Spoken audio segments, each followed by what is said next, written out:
I think the DG of Department of Home Affairs, I would imagine the legal teams are also present on the platform. Welcome. Just in terms of today's meeting, in our previous meeting on Monday, the 14th of November, we received presentations from the department, the IEC, and from Parliamentary Legal Services. Is the echo okay, if I may ask on the platform? Honorable Chair, there are honorable members that yes, Honorable not mute themselves. Honorable Dlamini, Honorable Malika, and Honorable Dongini. They need to mute themselves. Honorable Dongeni, Honorable Malika, and Honorable Bali, can you mute yourselves, please? Honorable Dlamini? No, I think everyone's muted now. But there's still an echo.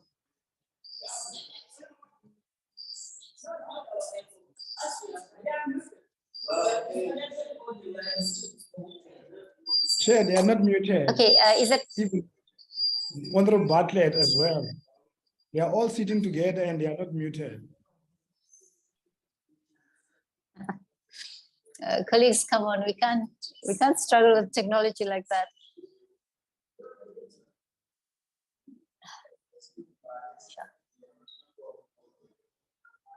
Okay, I'm actually not sure how to resolve this because I see all of their mics are off. Malika, Bali, Nugeni, Bartlett, they're not even connected through their speakers, so they shouldn't be a problem. Honorable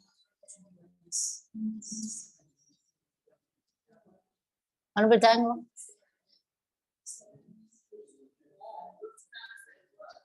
Okay, is it much better now, Honorable Suleko? Chair will manage. We need to continue, but we'll just manage if it's worse. But we can hear you, Chair. Thank you very much. Okay, I'll just try and speak in my mic and take it a bit slow. But just in terms of our previous meeting, it was decided that in today's meeting we would focus on specific matters. Some of them relate to procedural matters. There was also a suggestion by legal services that they would want to table in the committee around a strategic approach. And then there were at least 4 other issues that were brought out from the presentations that was made by the IEC and the department.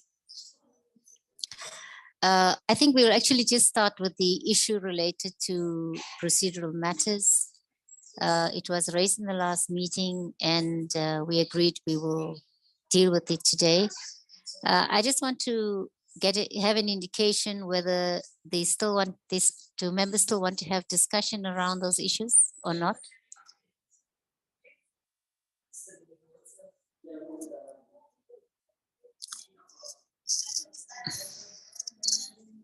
Honourable members? Okay, I take it that we're okay on procedural matters. I'm going to then move on to the issue that legal services raised with us when we couldn't necessarily hear Mr. Njikela in the last meeting with regard to whether they have something to bring to the attention of the committee in terms of trying to deal with this bill in light of the Concord deadline. Is there anything that you wish to table? Sorry, Chair, my signal is not all that good. Can I ask you to just repeat that? I do apologize. Okay, maybe let me then go back to procedural matters because Honourable Clarkis, you raised it in the previous meeting. What I was asking is whether you wanted to raise any issues around procedural matters or any member would want to. Honorable, Yes. okay. Is Honorable Mikolakis or Honorable Professor? I see both your mics are on. Chairperson, I'm happy for Honourable Officer to go first. Okay, great. Honorable Professor? Thank you, Chair. Chair, in terms of the independent candidates, am I audible, Chair? Can you hear me? Okay, look, we're dealing with procedural matters, whether it's tagging, whatever. I think it was issues that were raised in the previous meeting. We're not yet dealing with the substance of the bill. Honorable Professor, I'm not sure if you wanted to raise, because the way what you're raising sounds like you want to raise issues around substance. I'm not sure if you understand me, Honorable Professor. Yes, the sound is very bad, but I try to understand you. Okay. Okay, the procedural, can I go to public participation? Yes. Okay. Chair, the fact that recommendations, uncertainties and clarification at the first public participation were considered by the committee in the final composition of the EAB. However, after the bill was adopted, the changes did not reflect clearly to voters in terms of that they could see what has happened with their recommendations. Community organizations are therefore not satisfied having the opportunity to be informed of the changes made to the bill on the recommendations they submitted. And the public participation process really bears room for improvement in terms of that. So what are we going to do about that?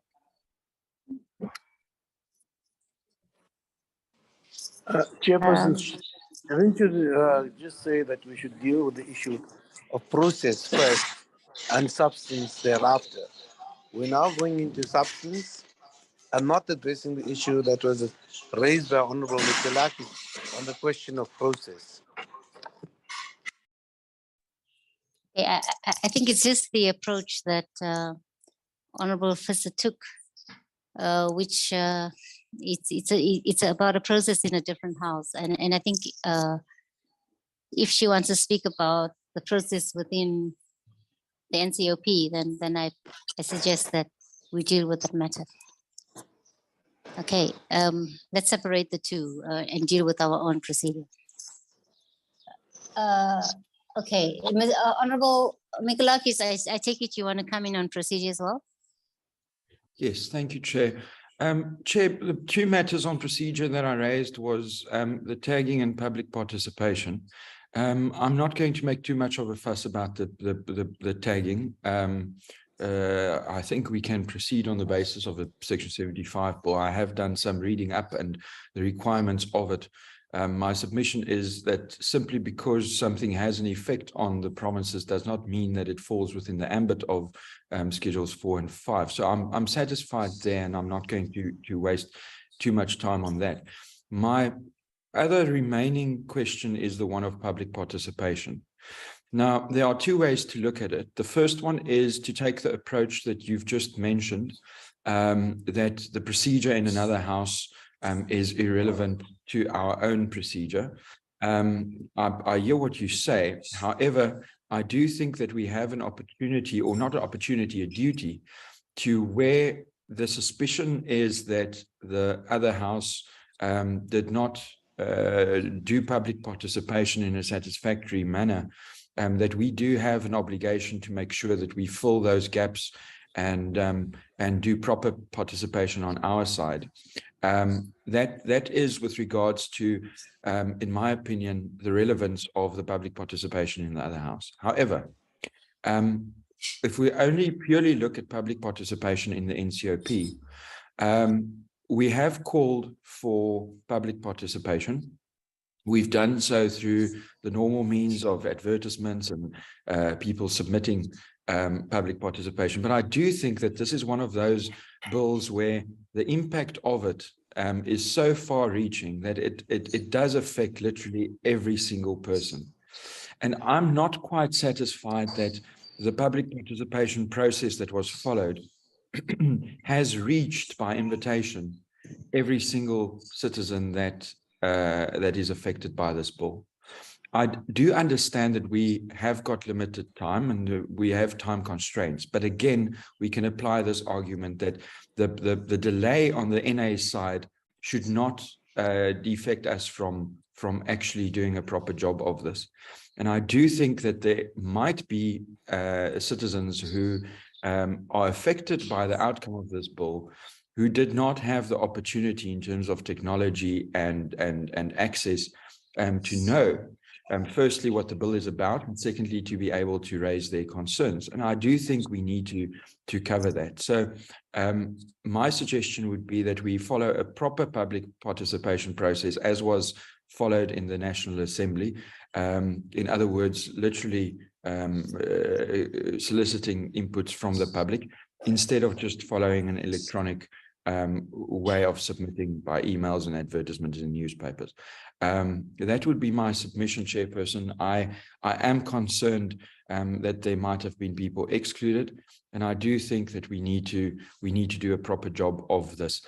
It is important, Chair, I think that when we consider a bill, that the public knows about it and that they feel that they've had an opportunity to make an input. And I don't think that is the case here. If it does mean that we need to, from our side, ask for an extension, the Minister indicated that it is within our powers to do so as the NCOP. And I would encourage that. But I do think we need to, as a committee, consider whether everyone affected by this bill had a reasonable opportunity, not just to be aware of it, but to be able to raise their concerns if there are any. Thank you, Chair.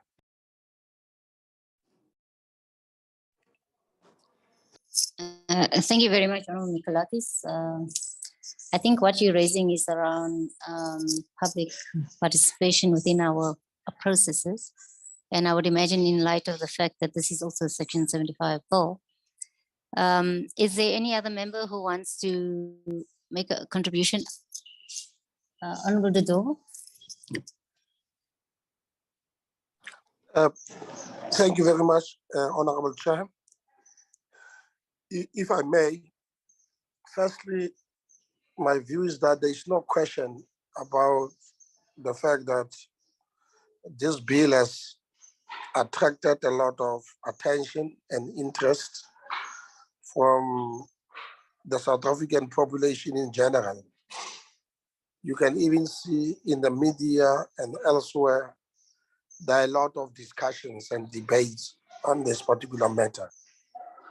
And this bill speaks to the heart of every individual South African, because every individual South African who qualifies, who's above the age of 18, has got a right to exercise voting as such. And as a result of that, there is no doubt about that. But my view is that we're sitting here with a very serious difficulty.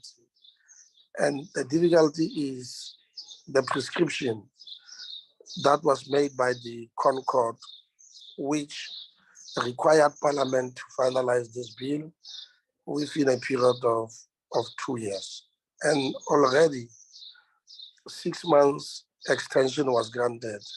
Sitting here alone, I don't see how, even if we might want to do that, how the Concord might accede to our request. I doubt, I really, really doubt.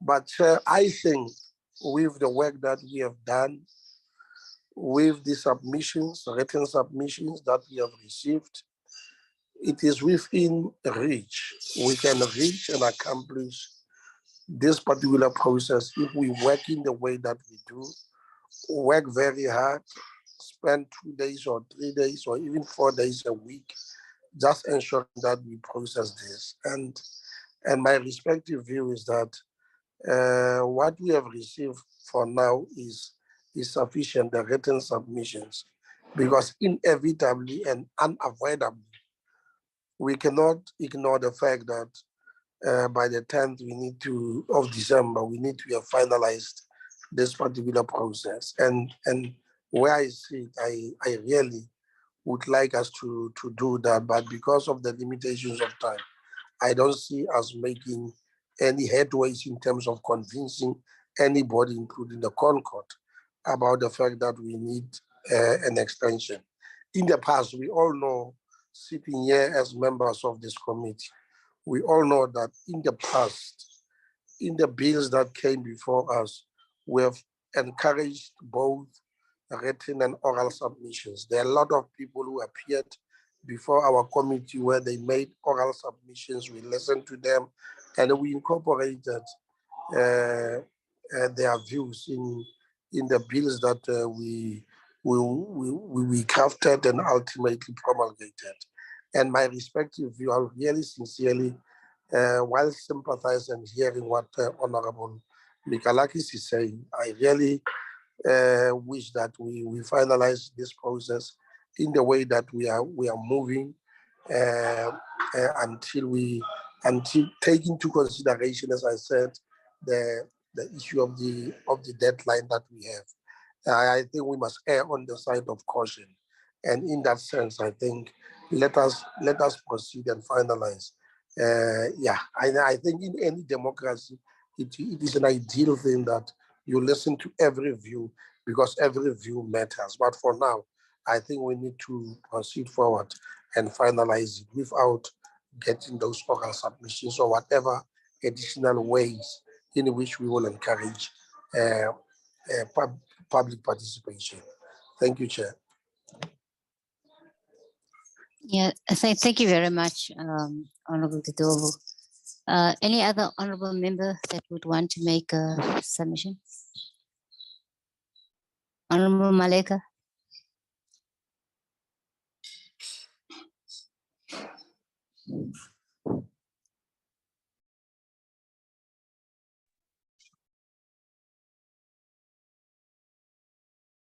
Thank you, Chairperson.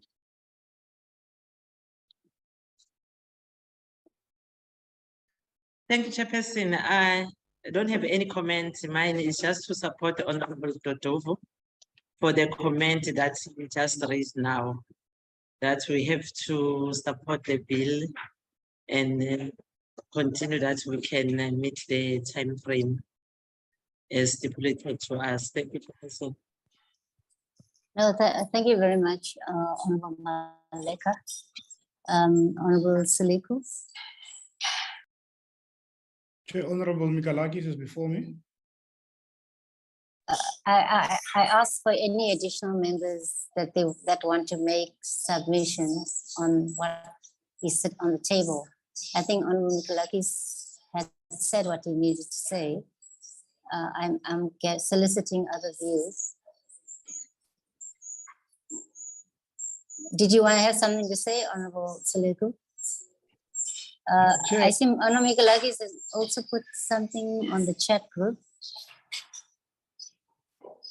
I think we should allow Honorable Mikalakis to say something because it was before other members. Okay, all right, Honorable Mikalakis. But before he comes, I think it's also important that I might also say something because, Honorable members, you are aware that we have been processing Section 75 bills. And the thing is that in terms of our processes, we've always looked at public participation in either written or oral submissions. And based on our understanding around issues that are in front of us, we would then take a decision as to what approach we should take going forward. Now, I think members should also consider where we are in this process. If we had sufficient time and we felt that we needed more clarity from the written submissions, we could call people to come and make oral submissions. But if we if we're at a position where we are comfortable with what is being submitted to us, we're able to deal with the matters, we're able to process them, without the need for any more clarity, we would obviously then go to the process of requesting oral submissions. Now, I think members need to give an indication as to whether they feel that what is currently on the table, what we've received, what we've been engaging on from the first day that we engaged on this bill, if there's a need, you know, that you feel we're not clear on certain matters and you would want or verbal submissions, I mean, that is something that we can discuss. But if it's not necessary, I'll give you examples, honourable members. When we dealt with the Civil Union Amendment Bill, I think there was also pressure from certain sectors of society where they felt we needed to hear them, that their written submissions were not necessarily sufficient. But because we understood the content of what we were dealing with, and us being also a representative democracy, public representative, at the end of the day, the making of laws rests on our shoulders. So we would consider a multitude of factors.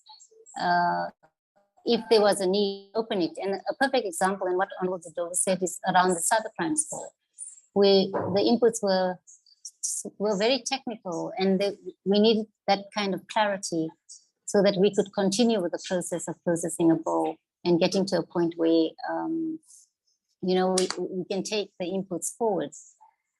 So the fact that if we also at some point received some kind of legal opinion as well in terms of public participation, I mean, the fact that we call for written submissions is also part of the process.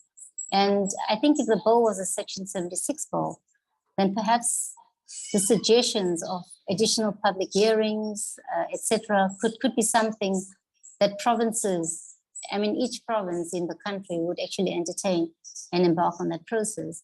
But I just want to go back to the chat. Sorry, Honorable Mikalakis. Unless maybe I let you in, Honorable Mikalakis, in terms of what you want to add. I'll take you. Honorable Sileko, is your hand still up?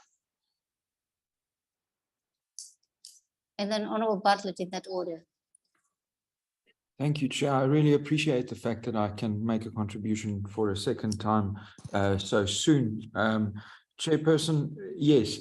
With regards to what I said in the chat over there, I merely indicated that if this was a Section 76 bill, the provinces would have taken it for oral submissions as well in the proper way. And I do think that since it is a Section 75 bill, that we now need to fill that void, and we need to make sure that public participation takes place in that way from our side. That, in my opinion, would be adequate public participation. And I've heard from the other members, especially Honourable Dudova, which I appreciate, the fact that public participation is important. I mean, it's a cornerstone of participatory democracy.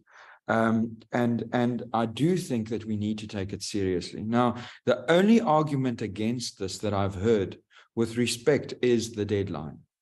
And I do think that it is terribly unfair towards us as the NCOP, whereas in the 2 years time frame that the Constitutional Court gave, we only get a month of those 2 years to have to not consider this bill, but it's starting to feel like push it through. That is not very fair towards the NCOP, and I do think we as a select committee have a duty to push back on that. Chairperson, I mean, you can't properly consider a bill of this scale, magnitude, and the effect that it will have on our country within a month's time. And I honestly believe that if we need to then as a committee approach the Constitutional Court for an extension, that we need to do so. But we can't say that of the 2 years, what would have happened if the National Assembly decided that they're going to take another 2 weeks? Then we would have had 2 weeks to process this bill. Would we have kept quiet then as well? And so I do think that we honestly need to say that we need some more time from our side, because we've only been given a month. We do find public participation, even if it's just including oral submissions, which I do think is lacking in this instant. Even if it's just to include that, we need to have a few extra weeks so that we can properly consider it on our side. The delay is due to no fault of the NCOPs. And of the 2 years, we only got 1 month. I don't think that's too much to ask. I don't think that the Constitutional Court would think we are unreasonable in that. But I do think at this stage, Chairperson, that we have not had adequate public participation. I don't think that just receiving written submissions and not hearing out at least the people who submitted, if not members of the public who the advertisements could not reach.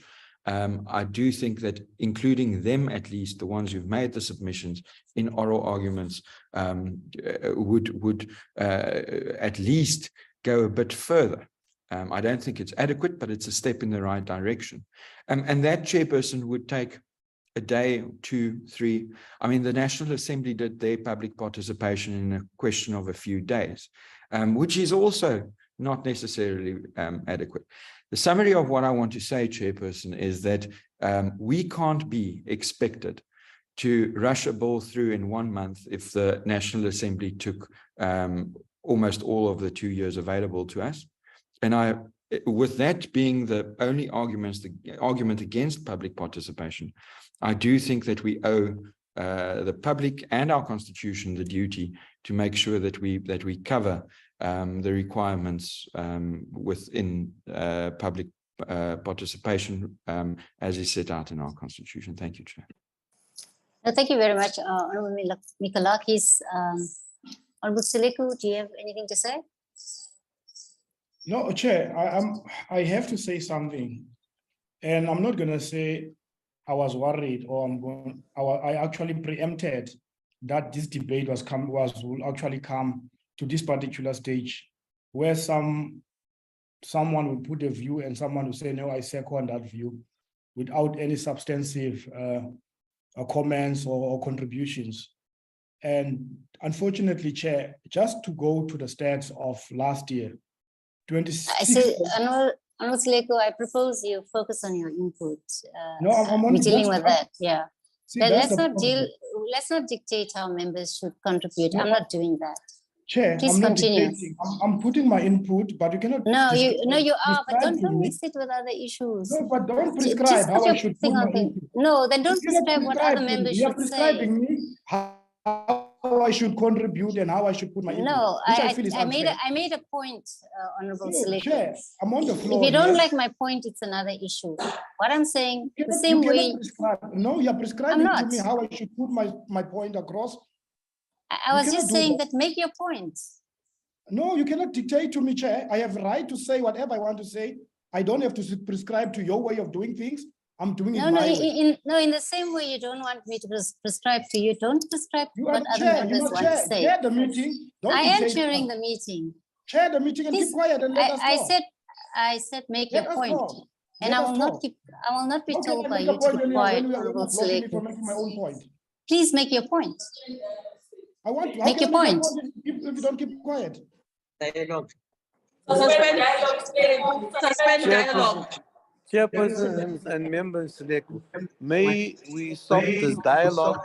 Can you please put your point of view across so we can understand what you say? Thank you. Chair, Honourable Seleku, please continue. What I'm saying, I'm trying to reiterate what I've said when we started with this particular process. And what I've been hearing from the members in this particular committee, they are not saying that we don't need to go out for public participation. They are not saying that. But the only impediment is the fact that there is a deadline. And surely, we cannot, as a House of Parliament, be dictated by another house due to the fact that they took too long to initiate their own processes. Now we come here as members of committee and say, no, it's sufficient, oral written submission, we must continue because we have a deadline. It can never be an argument. because this particular bill is going to impact on the majority of South Africans that have a right to vote. And they're going to elect leaders that are going to dictate, and there are leaders that are going to make laws within the next 5 years. And surely, Chair, if there is an opportunity for us to go the route of public participation so that we can satisfy ourselves as this particular house, say that regardless of what has happened in the other house, we as legislators of this particular house saw it fit enough to say, we also want an opportunity for people to raise their views in terms of what is currently being recommended and how they view the bill. Because there is a lot of people in this country that do not understand this particular bill. One example, Chair, I had a conversation yesterday with someone about the 20% when it comes to the signatures. And I'm telling you, their understanding in terms of 20%, they don't even understand what it means and how it's applied. So, Chair, and I'm telling you, even now, Chair, even our members here in the committee, they would not even explain or understand what the 20% is and how it's calculated. Then if we as members don't even understand them, kubekelaphi ngabantu abaphandle? Kubekelaphi ngabantu abaphandle? Now, we cannot allow that, Chair. So, Chair, what I would suggest, I would like us to get views, looking at the deadline, if there is any way possible for us to go the route of public participation. If not, how can one remedy the situation? Thank you very much, Chair. Thank you, Honorable Seleku. Honorable Bartlett. Thank you very much, Honorable Chairperson. Yeah. Thank you very much, Honorable Chairperson. Chair, it's not about rushing through this bill. It's not about seconding also. It's about us who followed procedures. And now this thing must come to an end. It's not a competition for us. Honorable Seleku mustn't dictate to us what we must say, because I also support what Comrade Dodovu said and what Comrade Maleka said. So it's not about that, but we can't be dictated to. Let's just follow procedures, Chair. Thank you very much, Honorable Bartlett. Honorable Visser. Chair, Chair, listening to all the inputs that here this morning, I just think we must compare what we are doing with what the Constitution expects us to do in terms of public participation. Because out in the communities, people are terribly confused about what is transpiring, and the duty of the NCOP simply also to facilitate public participation in the conduct of public affairs, which this is a public affairs that affects everybody's life, by ensuring that citizens have the necessary information and effective opportunity to exercise the right to political participation. Did we really, as the NCOP can say today, that we complied with that? Because if they go to the Constitutional Court and the people approach that, that will be one of the questions that will be asked. Were we reasonable with people out there? We standing in between the National Assembly and the members of the public. We cannot just be used as a rubber stamp because of a timeline. And I respectfully request that we think nicely about this thing and that we make the right decision. Not to just rush this thing through because it's end of the year and we have 2 weeks to do it in, or a month, but let's take our time with that.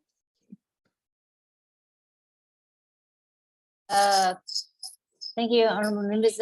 Let me then call Honorable Dodovu. Thank you once more, Honorable Chair. Firstly, I want to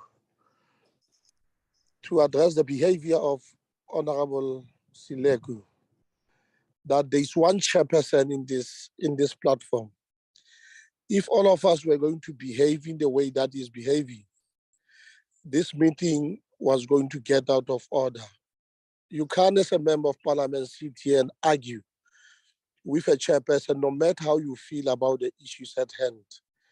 and behave in the way that is not only condescending, but it disrespects the protocols of Parliament in that sense, Honorable Chair. I think it is wrong and it is uncalled for. And as I said, there's only one chairperson, and we need to respect the processes of the meeting. I do understand that we're dealing with a very contentious issue here, and this issue is at the heart of what we stand for and what we represent as a country. But we need to be, at all material times, be matured when dealing with issues. But the second point that I want to deal with is that he mustn't undermine the intelligence of members of parliament. He sits here and say, even some members of parliament do not understand the calculations. They don't understand the bill. They don't understand what we're talking about. Who are those members of parliament who don't understand? It is as if he has the monopoly of intelligence and thinking over and above other members of parliament. That he understands, they don't understand. They waffle, they prevaricate, and he talks sense. And that sense must be listened to by other members of parliament. I don't think that this is the spirit in which we should approach this debate. It is wrong, and in my respective view, it is really unacceptable. Having said that, Honorable Chair, I want to remind this meeting that the IEC has requested 18 months to prepare for the next elections. And remember, this 18 months include the fact that they've got to find a way of integrating the independence within the system itself. Remember, Honorable Chair, for 26 years, we were using a different electoral model that excludes the independence. And I don't think that it is to ask too much of them when they say we need 18 months to prepare for these elections. But secondly, Honorable Chair, let us be practical and be realistic. Let's say, for heaven's sake, we're going to say out of this meeting, we are going to request the Concord to extend. It's a process on its own. It doesn't mean that the Concord is going to sit next week or next month to consider our submission for an extension. It doesn't work like that in practical terms. We've got to prepare submission as the NCOP, submit it there. It takes all the months, and that is not going, it is going to be really counterproductive. And I'll tell you why I'm saying this, Honorable Chair. I'm saying this because in the 18 months that we need to prepare for these particular elections, it is not automatic that the Concord is going to agree with us.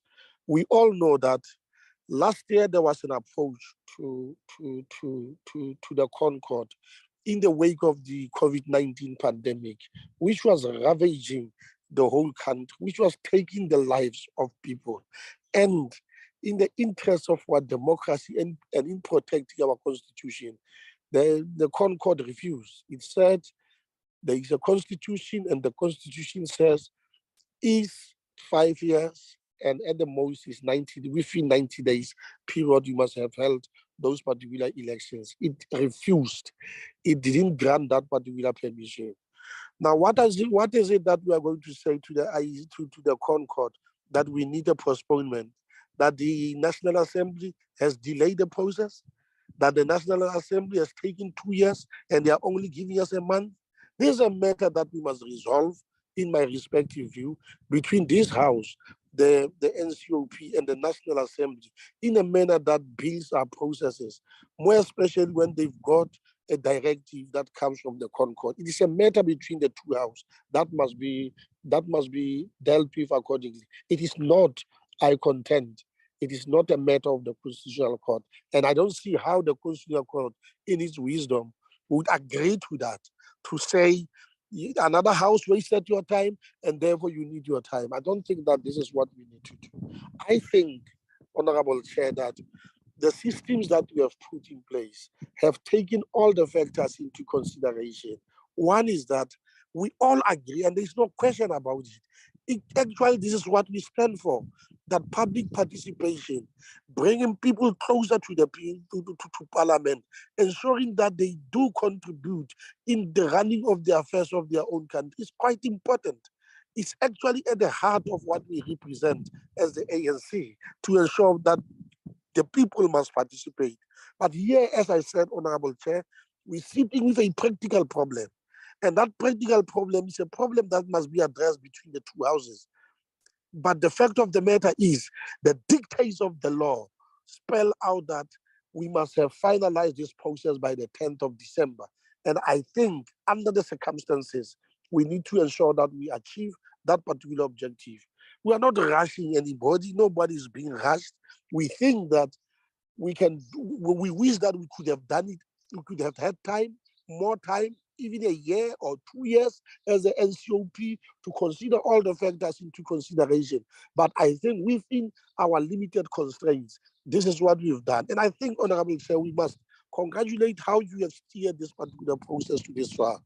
You immediately, within a day or two after after this bill was sent to the NCOP, issued a notice to invite people to submit their written submissions. They've done so in a very polemic way, in a very diverse way, but they've contributed in what we have. And I think the matters are at hand now. The issues on the table. We've got to talk about these matters. We've got to see how we incorporate all these particular suggestions that were made by the people of this country. That is what we must do. And I think we have the capacity. And to this far, in respect of public participation, there's nothing wrong whatsoever, Honorable Chair, that we have done. It is just that we are concerned about the fact that we wish that we had more time to can incorporate everything, to can listen to everybody in that sense, that Mama must make a contribution so that as the true representatives of the people, we must incorporate those particular ideas in what we do as Parliament. But for now, Honorable Chair, I think that this particular point, as much as important it is not going to help us, given the considerations and the factors that I've alluded to. It will not help us to open a space for public participation in respect of oral submissions. What we have in terms of the written submissions, it is okay. We have received the necessary advice, legal, even from the institutions that are relevant, that are dealing with these particular issues. We are okay. I think we need to proceed along those particular lines and ensure that we complete the task at hand. And I think, in my respective view, this is how we must proceed forward.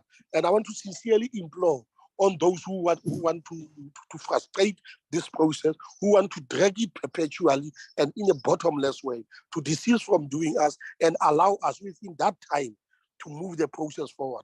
But out of this particular process, Honorable Chair, I'm going to make a recommendation that we need a discussion between the two houses of Parliament, the NA and the NCOP, so that we iron out this problem, so that we are not put into a limited space of time in terms of dealing with these particular issues, because I think we could have done it better. But under the circumstances, as I said, I think we must proceed forward, Honorable Chair. Thank you very much. Thank you very much, Honorable Dodovu. Honorable Matsumat.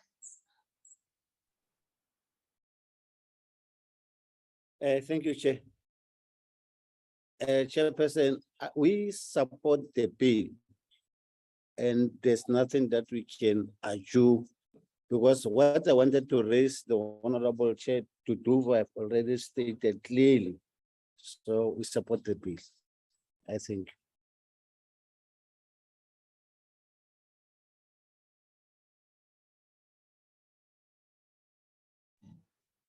Her hand is physically up.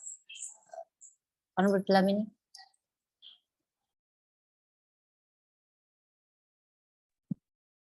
Thank you very much, Chairperson. I think it is important to also rubber stamp the position of the EFF in terms of the electoral amendment bill as tabled. We confirm that the processes followed in the enhancement of the bill was transparent, it was fair, and it was straightforward. all the people of South Africa, including civil society organizations, were given adequate opportunity and space to make inputs and comments on the bill.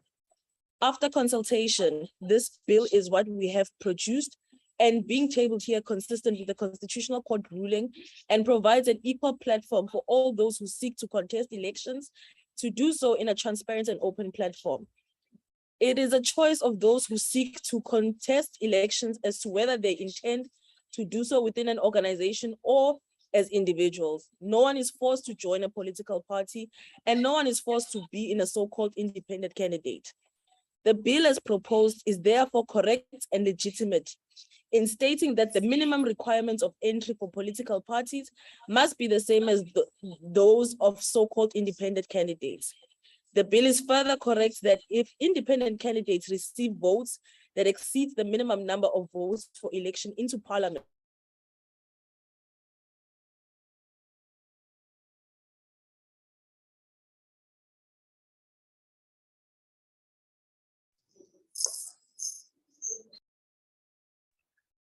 Chair, on a point of order.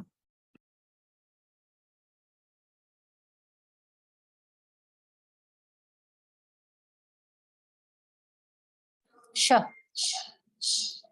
Honorable Mbali, Honorable, yeah, my apologies. I had a challenge with unmuting myself.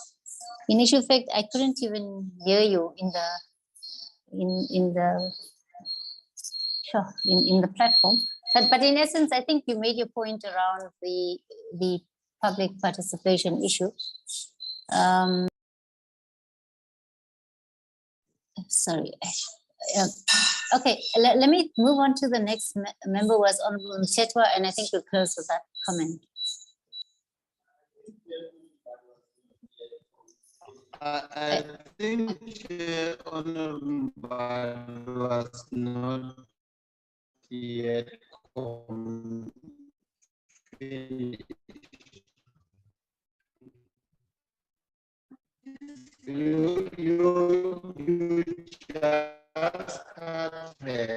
You just started, Chair, what she was still in the platform after Mikalakis has called a point of question.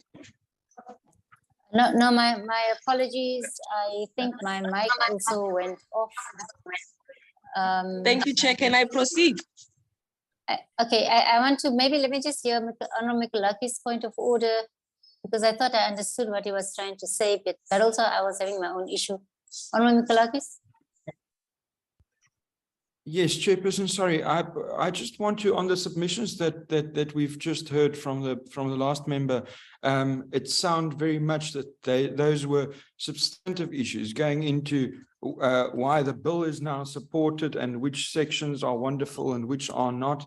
I don't think we're dealing with that right now. We're dealing with the procedural issues, which is specifically on public participation. But if you can wait for me to finish, you'll find out where I'm going. Chairperson, I would firstly ask not to be interrupted, and secondly, that perhaps I was equally interrupted, Chairperson. Okay, my apologies. Chairperson, I think I heard my point. Okay, Honorable Mbali, can we just listen to Honorable Mikalaki's point? But I think I've understood the gist of your point, Honorable Mikalakis. We're dealing with the, and Honorable Mbali, I also interrupted you because I wanted to also point out that we currently just dealing with the public participation issue.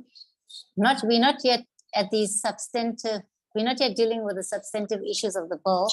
But please come in on the public Chairperson, I was asking issue. for you to let me finish my statement because you are preempting what I need to say. I'm not preempting what I'm trying to say because you did not even let me finish. Honorable Mbali, can I clarify what I'm saying? What I'm saying is that— No, I think I heard you. I heard you, Chairperson.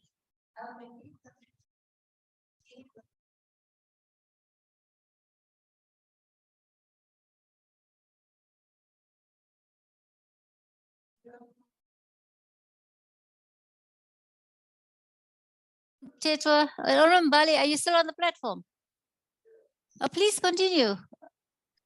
No, Chairperson, no, thank you very much, because I can see that some have prophesied what I wanted to complete.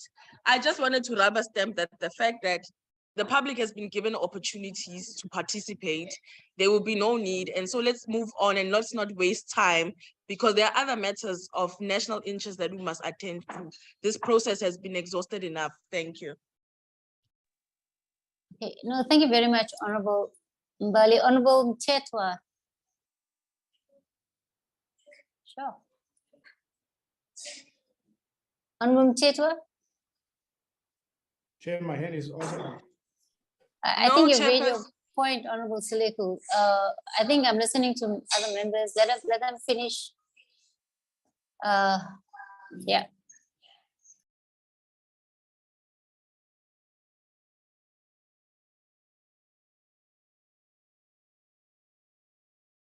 Let me take Honorable Seleku before you, Honorable Mtetwa, because you're struggling to deal with your gadgets. Honorable Yeah. Seleku? Ngibulele Hlalo. Okokuqala ndimamele uMnumzana uDodovu ilungu lekomiti yabe lendinika isifundo ngendlela yokuziphatha. Kanti ndizayixelela ke uMnumzana uDodovu through you, Chair. Inhlonipho iza macala omabini. So xa ungandihloniphiyo mna njengelungu lekomiti, nam andizukuhlonipha noba ungusihlalo wekomiti.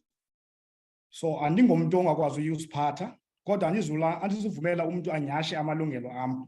So izimvo zam zibalekile, whether uyazivumelana nazo okanye uvumelani nazo. And naye uMnumzana uDodovu akazusixelela ukuthi nguye yedwa nolwazi malunga nezinto. Izimvo zakhe Honorable ndizihloniphile. Seleku, Thena I'm nama ahloniphe proposing. ezam. Thank you very much. Honorable Seleku. Yeah, you see, it's not good for you to address other members, and I think you persist on doing that. And I think, yeah, you're actually out of order. And I hear members here saying that you're out of order. So I desist from that, please. Honorable Mtetwa, please.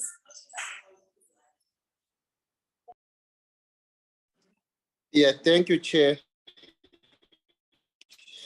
I think we enormous agreed on this point.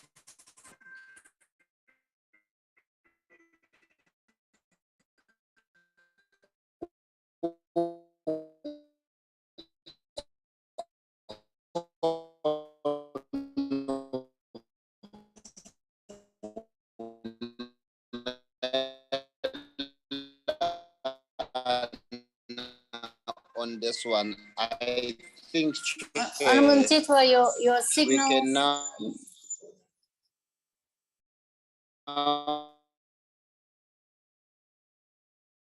go this point. In line with what for now, we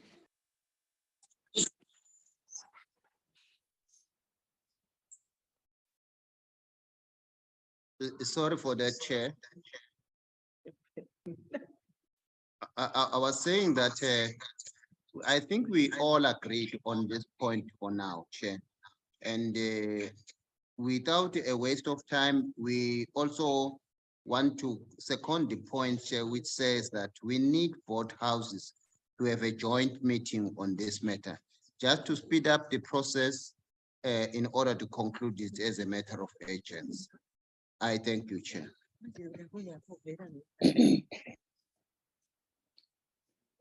Okay, thank you very much, honorable members, for all those inputs. Honorable Dangle. Is it Honorable Dangle? Look, apologies, colleagues. We have members physically here and members on the platform. Honorable Dangle. Chairperson, if I may, I've had my hand up.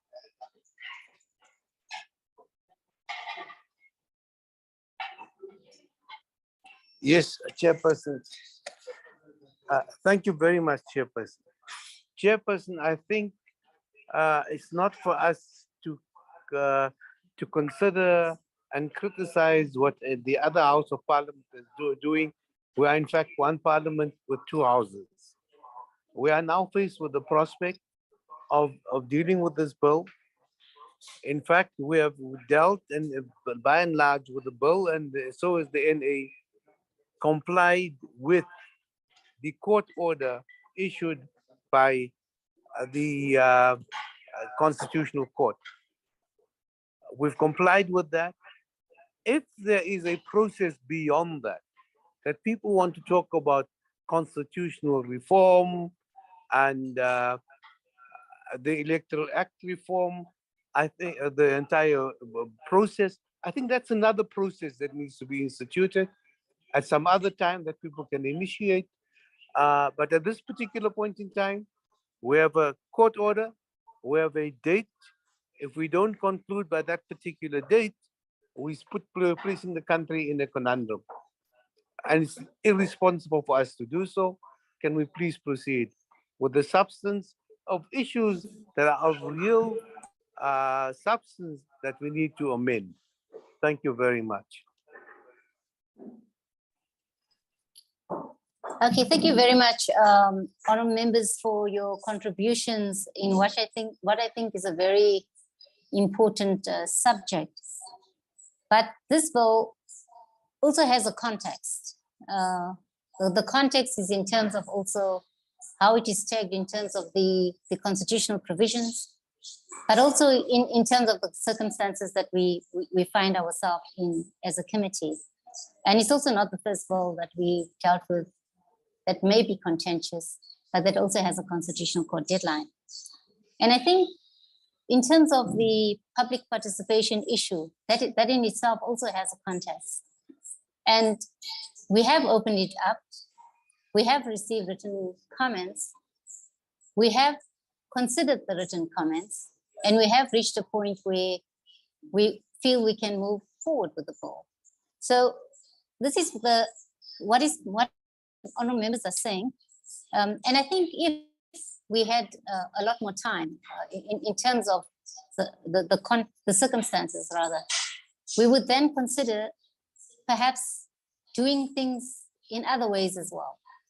But given the timeline as well, I think on members, we must consider the circumstances. We must consider the fact that it's a Section 75 bill, and we must consider the fact that we have done adequate participation in this bill. I think that being said, on members, and I think the general sentiments of members is that we should continue with this process. I think that being said, we'll then move on to the next issue. Sorry. Yes. Thank you, Chair. I hate to do this to you. I would just like, in terms of the minutes, my own objection as well as that of the other two DA members to be recorded in the minutes, that we do not agree that public participation was followed, and that it be recorded in the minutes. Thank you very much, Chair. Are you saying that public participation was not adequate? Sorry, that sufficient public participation was not conducted. We just want our opposition to the current decision of moving forward, based on the fact that, or the opinion that public participation was followed, that we are against that opinion, and that we are of the opinion that more public participation should have happened. We just want that minuted. You're saying that public participation was not adequate? It was not adequate, indeed. All right, is that what you're saying? Great. All right, no, it's fine. The DA, and we just qualify, Chairperson, the DA's one, that public participation from the DA constituency was not sufficient. No, Honourable Dengo, you're out of order, Honourable Dengo. Thank you, Chair. No, thank you very much. But it's true, Chairperson. Honourable members, can we get some order in this meeting? I think I prefer you guys virtual. But be that as it may, honourable members, thank you. The minutes will note the DA's view on the matter.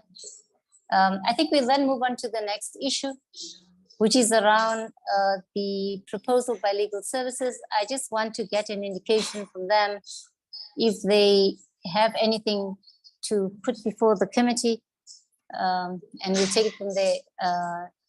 Legal services, I'm not sure if it's yourself, Daksha, who's going to take us through, or Siviwe, but please, if you can give me an indication. Good morning, Chairperson. This is Daksha. In relation to the proposal, Chair, there is no longer a proposal on the table, and this we had to discuss between us after we heard the presentations from the department and the ISC. We reconsidered what we wanted to propose and we realized it's no longer feasible. Thank you, Chair. Okay, thank you very much.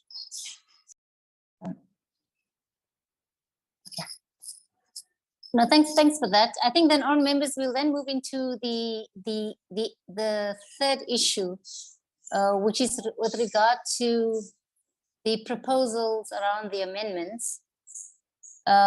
Members will recall in terms of our previous engagement, one of the issues that arose was around the issue of signatures, especially in terms of equalizing the issue of the 20% signatures between independent candidates and political parties, as well as the fact that independent candidates, like representative parties, should also be exempted from the requirement following an election.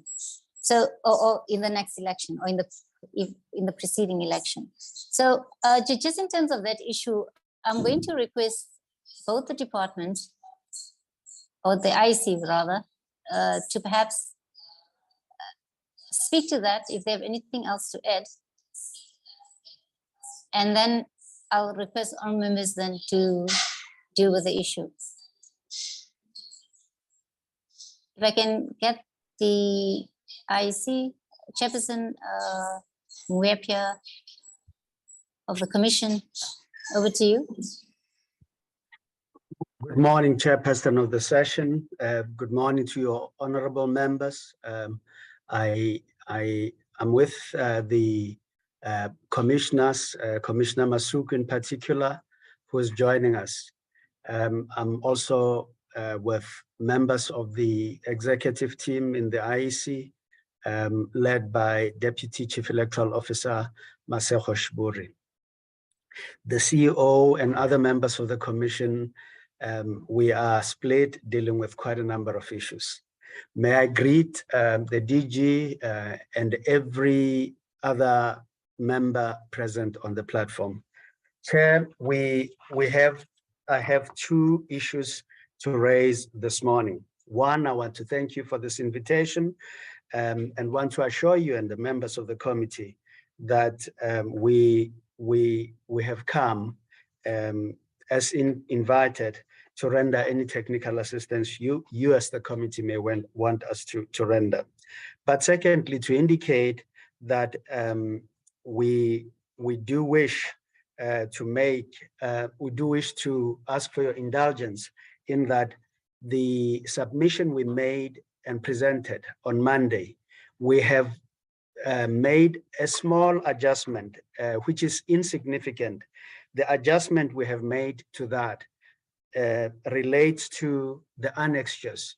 We had submitted 7 annexures, but in error, we referenced 8 in our discussion, or sorry, our notes, and that is the part that we have corrected. The rest remains the same. Nothing has fundamentally changed, and to the extent that there are issues you want us to deal with this morning, we're quite happy. I don't know, Chair, and maybe I should get it from you. If there's any very specific issue you want us to address, if it is so, we're quite happy to address. Let me come back to you, Chair, and take further instructions from you. No, thank you very much, Commissioner.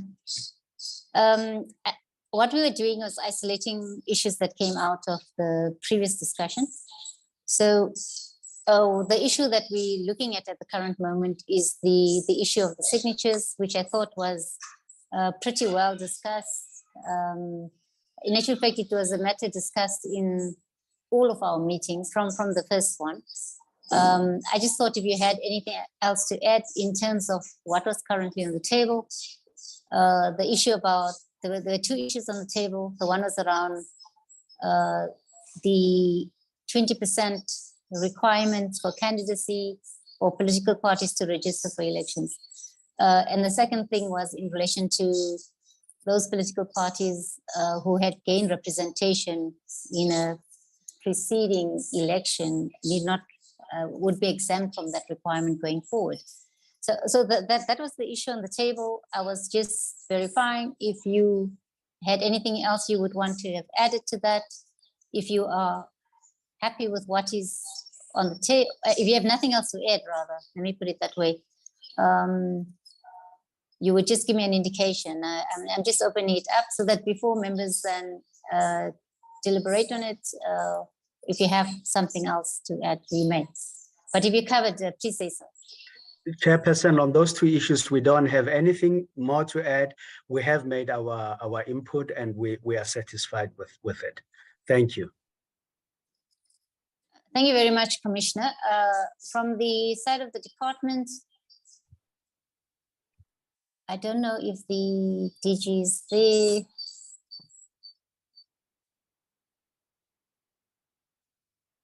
Yeah, I know you said he was traveling, but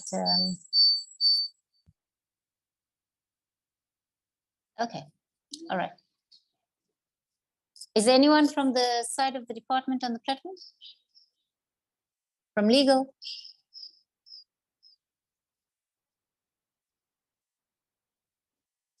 Okay, I'm going to request Gershwin or Zolani on the platform. Can you just verify what is happening with the department? I know the DG was on the platform and I don't see him on the platform. So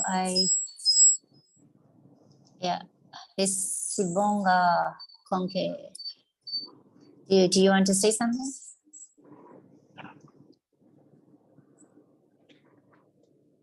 Okay, over to you. I'm sorry, your name is it Sibonga Konke?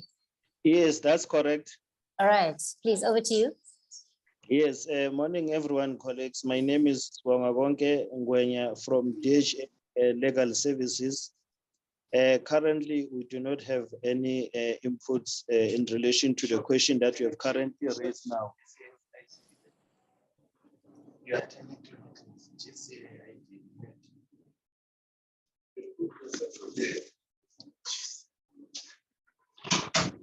Sure, thanks, colleague.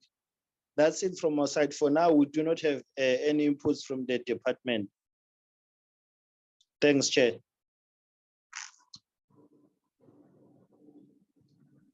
Thank you very much. Over to you, honorable members. Honorable Doe. Thank you. Honorable Okay. Yes. Thank you very much. On the issue of signatures. Yes, the signatures.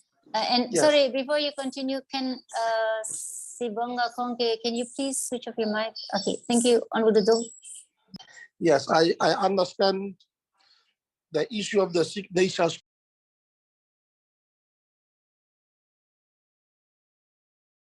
Honorable Dodo, please unmute. Yes, I apologize for that. I was saying that I understand the issue of the signatures to be as follows: that in the bill that comes from the National Assembly, it requires 20% for the independents, and it requires the 1,000 registrations for signatures for political parties.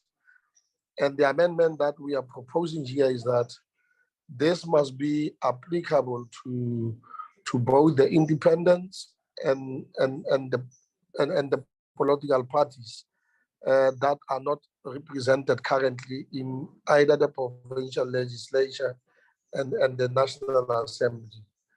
And those who wish to register must accumulate or acquire 20% of the current quota of the National Assembly, which is 44,000 votes per seat, which translates to mean that you would require 20%, and the 20% would be 8,800 signatures as such to register for these particular elections. And in that sense, there is equality, there is balance, there is equal representation between the political parties that are not currently represented in parliament, as well as the independents, and that those independents who acquire a seat in parliament in the ensuing and subsequent elections, they will not need the signatures to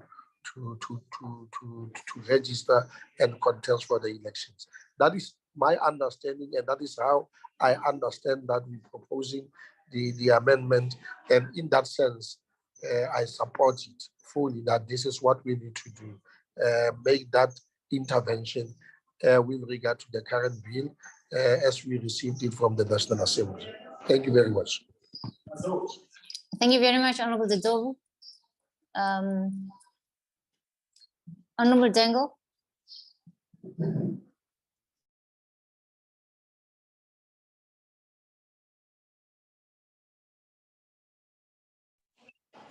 Thank you very much, Chair. Chair, on the broader electoral reform post 2024 elections, we believe that the views expressed by the Honorable society Dangle, if I on the need may, to review the Honorable Dangle. electoral system is an Honorable important Dangle. debate. Yeah. Yeah, Honorable Dangle, we're actually dealing with the issue of signatures. Honorable Dodovu has made a proposal. Is there any other proposal on members?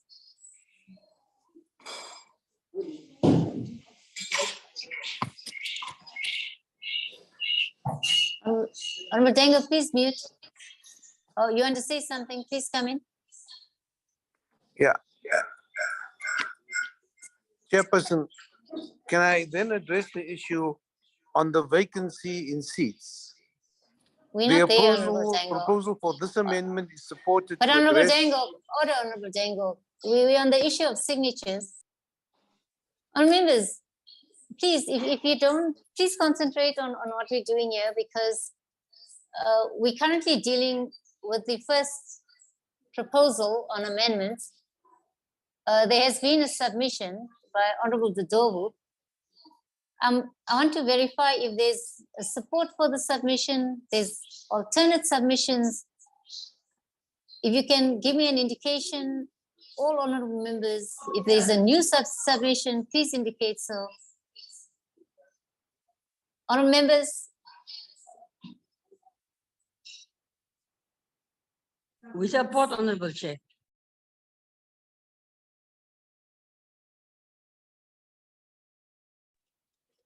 Okay, that's Honorable Bartlett. This room, I think we're in, is very distracting. No, Chair, you asked for support. So I said I support the proposal, Honorable Dodovu, in the absence of any other proposal.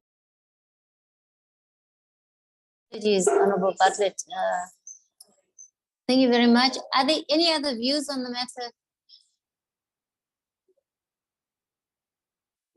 Okay, I take it that members are in support of the matter. We'll then move on to the next issue, which is the issue with regard to vacancies in seats.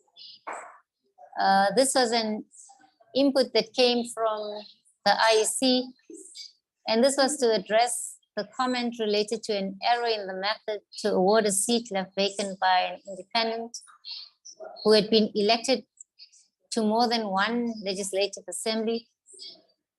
And there's a proposed amendment by the IEC to Schedule 1A to address this matter. I think in relation to this one, I'm going to request the IEC to give it more context. IEC. Chairperson, thank you very much. I'd like to ask the Deputy Chief Electoral Officer to deal with the issue on our behalf. Thank you very much. Please continue. Good morning, Chair. Thank you, and good morning to honorable members. The context, Chair, is as follows. We are proposing a redrafting to items 7 and item 12 of the Schedule 1 capital A, and the motivation is as follows. Item 7 deals with the forfeiture of National Assembly seats, and that is mirrored in item 12, which deals with the forfeiture of seats in a legislature. The forfeiture is possible in two scenarios. The first one is an instance where a party has received more seats than the names of candidates it has submitted. In this instance, that party stands to forfeit those seats. The second scenario deals with independence, where an independent stands to be elected to more than one seat or to more than two legislative assemblies. So the process of recalculating and reallocating that seat is currently dealt with in item 7.3 of Schedule 1A. Our proposal is that we amend that section in the following manner. What we have submitted in the previous presentation, a text with strike-through content. And if we do that, Chair, we achieve the following. We will achieve equal treatment and fair treatment for all candidates, whether they are independent or whether they appear on party list. In its current formulation, what that provision achieves is that when you recalculate seats by excluding independents, you basically safeguard an independent who has won a seat who has bought a seat cheaply in the National Assembly or in the provincial legislature. And that drafting does not accord the same protection to a candidate on a party list. So the rephrasing will bring parity in how the bill or Schedule 1A deals with independent candidates. And we think the bill will be infinitely improved by that technical adjustment. So when we first drafted the bill and we had disregarded votes cast for independent in a recalculation of a forfeiture, we had wanted to avoid a situation where we end up with unending seat recalculations. But we've realized in hindsight that achieves unintended consequences. The matter was again raised as part of the public consultation process. That weakness was raised as part of the public participation submissions, and therefore that's why we are proposing the redraft as we propose. We submit, Chair, that the technical adjustment brings parity in how candidates are impacted, and it removes unfairness that independents may potentially buy a seat cheaply, and that would not be the case for candidates that appear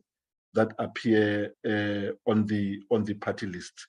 We reiterate again, Chair, that we illustrated this during the presentation on the 9th of November to indicate by way of electoral outcomes how if this provision remains unchanged, how it will have upset results that are not intended by Schedule 1A.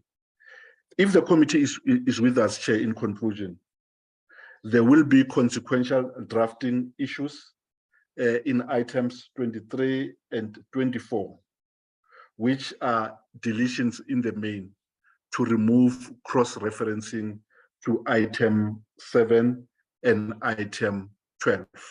In other words, if this is carried through, we are changing the scheme in Schedule 1A to indicate that in the event an independent candidate who is elected to occupy a seat in the National Assembly and a seat in the provincial legislature, in the event that they choose one seat over the other, the net effect is that that recalculation and reallocation of that seat is no longer done in terms of a forfeiture formulation, but it is dealt with in terms of a vacancy. We treat it as a vacancy, and for that purpose, we are proposing new clause 24.3 that will deal with that will give effect to the forfeiture, to the recalculation to allocate that seat. In technical terms, Chair, these are technical adjustments that give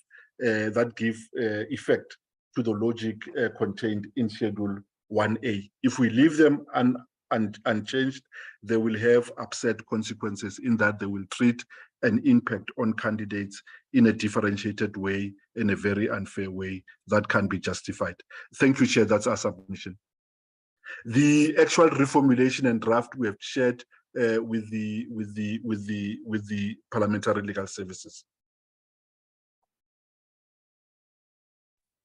Thank you very much, Mr. Shiburi. Commissioner, do you have anything to add? Chair, I am covered. I am covered by what Mr. Shiburi has raised. Those are submissions in relation to the technical issues, even from the most recent consultations that the Select Committee has had. And we do believe, Chair, that this, in fact, strengthen the bill. And without this amendment, the bill may inadvertently be weakened. We make that submission, Chair, for your consideration. Thank you very much, Commissioner. Honourable members, Just a small question. please, Honourable Dodo. In this case, as the explanation is made that if a person is elected in both the National Assembly or the provincial legislature, it will be the choice of the candidate, independent candidate, to choose whether he or she wants to go to the National Assembly or wants to go to the provincial legislature. That's my question, Honorable Chair. I seek that clarity. Okay, okay, no, it's fine. Is it Mr. Shiburi or Commissioner who can deal with that question? I think the clause does deal with that, but maybe clarify. The clause does deal with that, Chair, in that it looks at the where the candidate has mastered what is proportionally more votes in the seat that they have won. And in the event that they have been elected to more than one seat, that seat where they have proportionally more votes will be the one that they take. As I understand. I'm going to ask Mr. Shiburi to add if there's anything I have omitted. They've switched me completely out. I can't re-enter. Thanks, Chair. There's a nuance. The response given by Ntate Moepya is correct as it relates to an independent who wins more than one seat in two different regions for the National Assembly.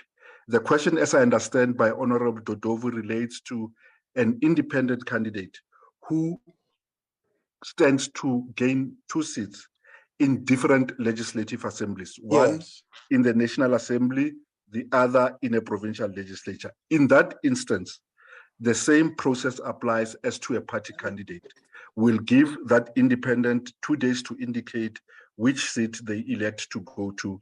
And if they choose a seat in the National Assembly or they choose a seat in the legislature, we will then do a recalculation as though we are filling a vacancy. That is the only distinction that this rephrasing introduces. Thank you very much, Dr. Moepya. Just allow me to say something. You've been clarified, Honorable Dodo. Please continue. Yes, but that has been my understanding that if you are elected in two, or you appear in two regional lists, and you are elected, you acquire a seat in two regional lists, that proportion in terms of the percentage will apply. You are compelled to go to take the higher one. That I understood. In this case, I think Mr. Shiburi is right. I was asking in relation to the National Assembly and the provincial legislature, not on two regional lists. Now I understand that the choice will be up to the independent candidate and is given specific time frame that will, in that case, will choose whether we would want to go to the regional, to the provincial legislature or the National Assembly. I understand, Chairman. Okay, Honorable Dodo, are you done? I'm done, Chair. Thank you. Okay, no, that's fine. That was presented. There was a clarity question by Honorable Dodo. Are there any comments that members would want to make in relation to this proposal or proposed amendment?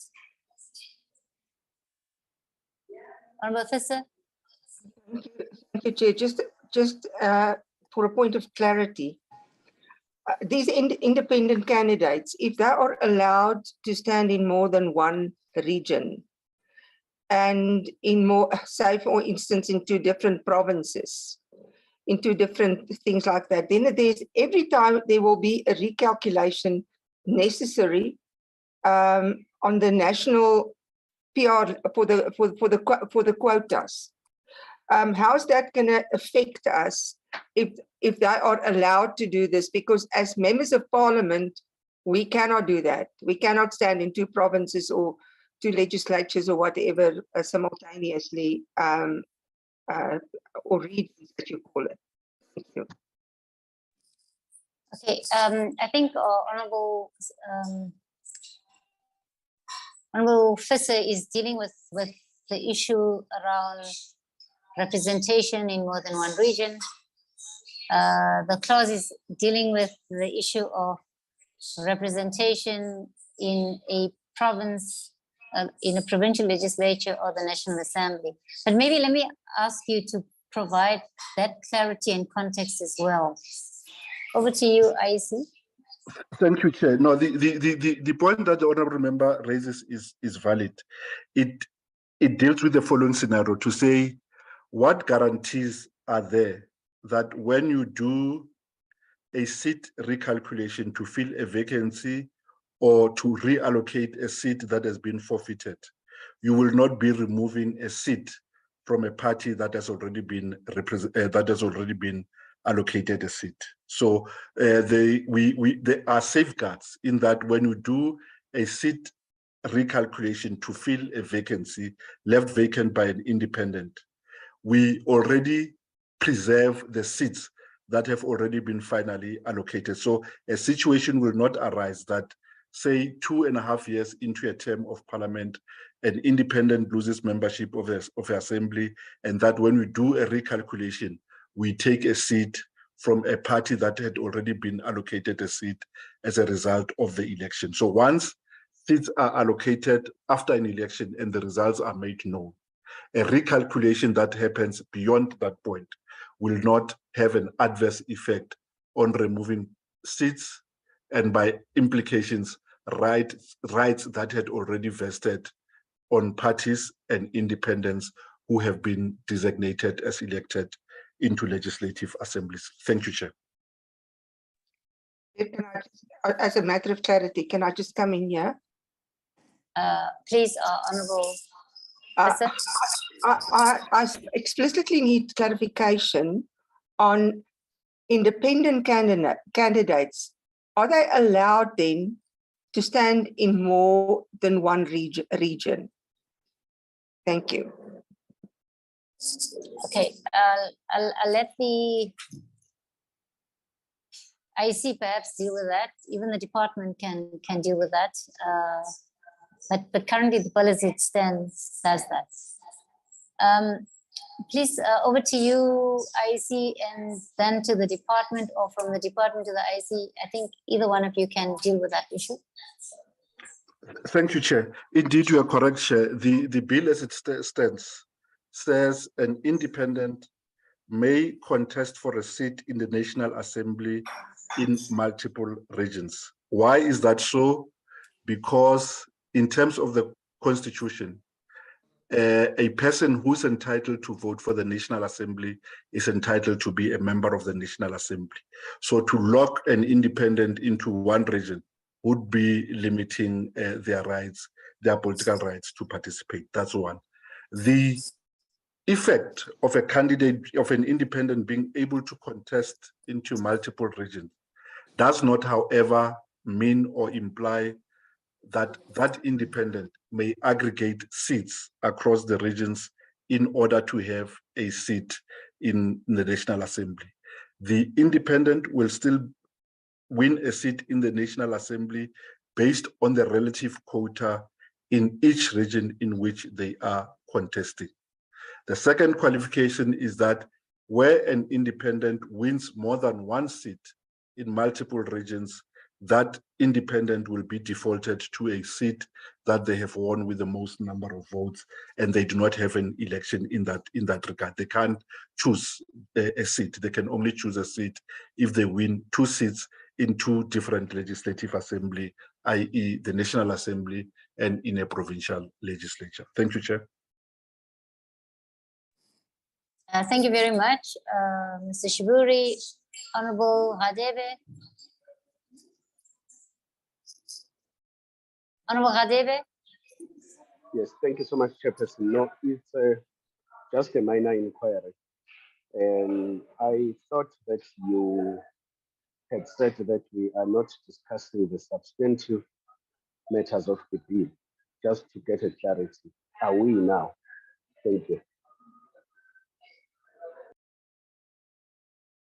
Sorry, Honorable Hadebe, I didn't get that. My apologies. I couldn't hear that.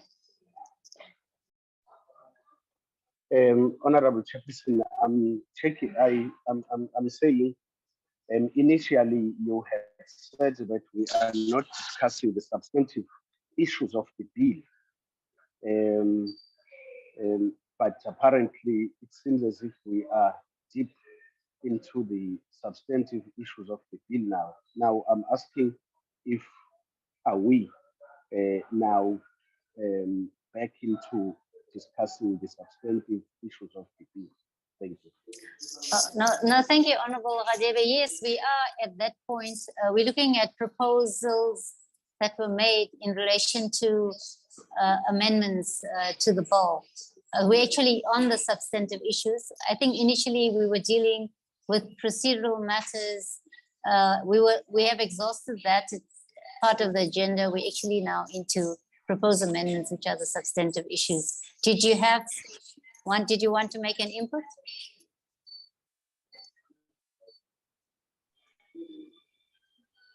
Well, at a later stage, Honorable Chairperson. Okay, thank you. Yes. Thank you very much. Honorable Mtetwa.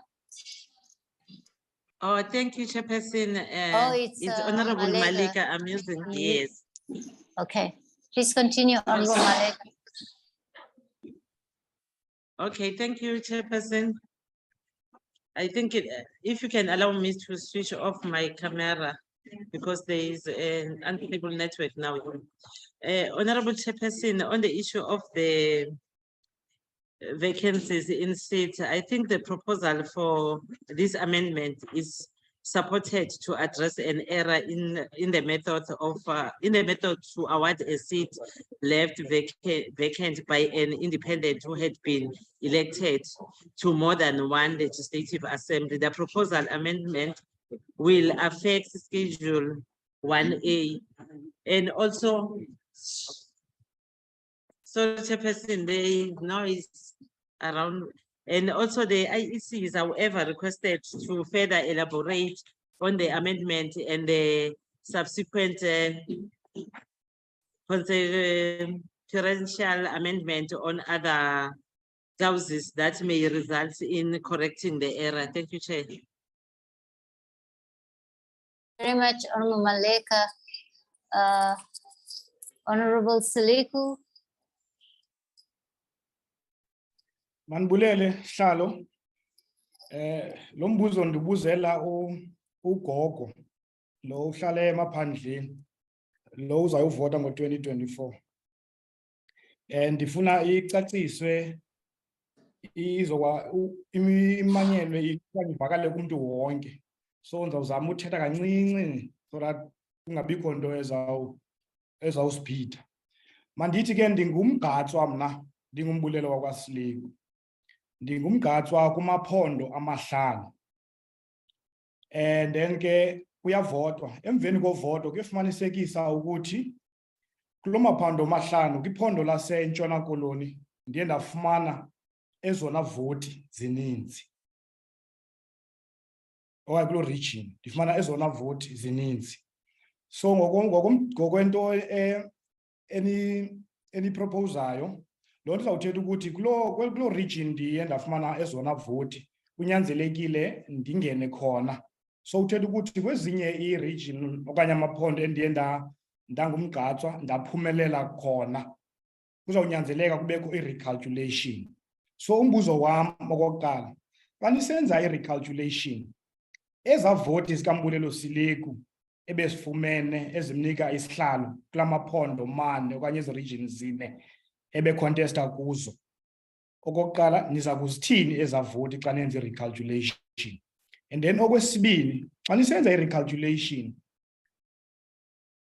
kubani na onelungelo okanye onentlahla okanye onokufumana ezo seat zine eziye zangangenwa ngumnumzana uSileku ngenxa yokuthi azinintsanga nakwezinye ii-region? Ndicela nje unike umzekelo ozokwazi uunderstandwa nangugogo lo uhleli phaa endlini. Enkosi. Yeah, no, thank you very much, Honorable Sileku. And I must admit that we do not have translation on the platform. But I want to propose. I can help you, Chair, to just summarize what he's saying. Okay, before that, Honorable Dodovu, I think maybe it's important that the IC actually understands the question more, and perhaps in their responses, but they will assist. But be that it may, I just want an indication from the IC. Okay, they'll give me an indication. Okay, Honorable Dodovu. We understand the question. Oh, great. Thanks, Honorable Shiburi. I think when they respond, they'll give us the gist of it as well. All right, Honorable Bartlett.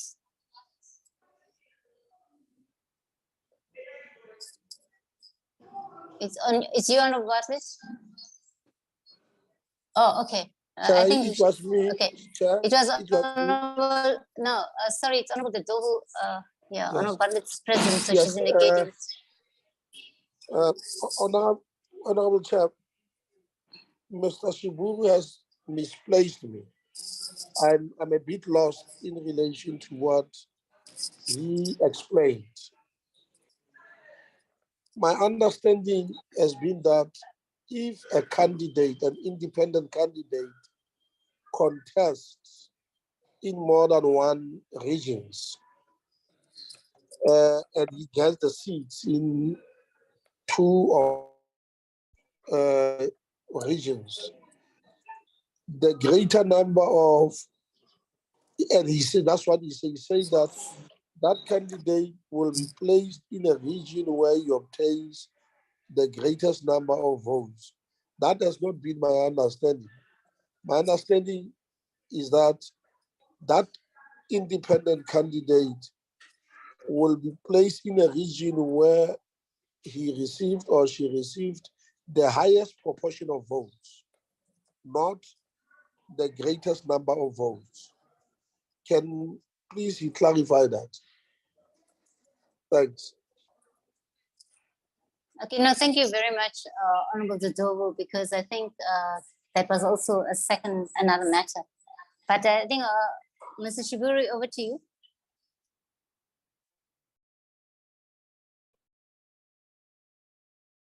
Thank you, Chair. I'll start with the question from Honorable Dodovu.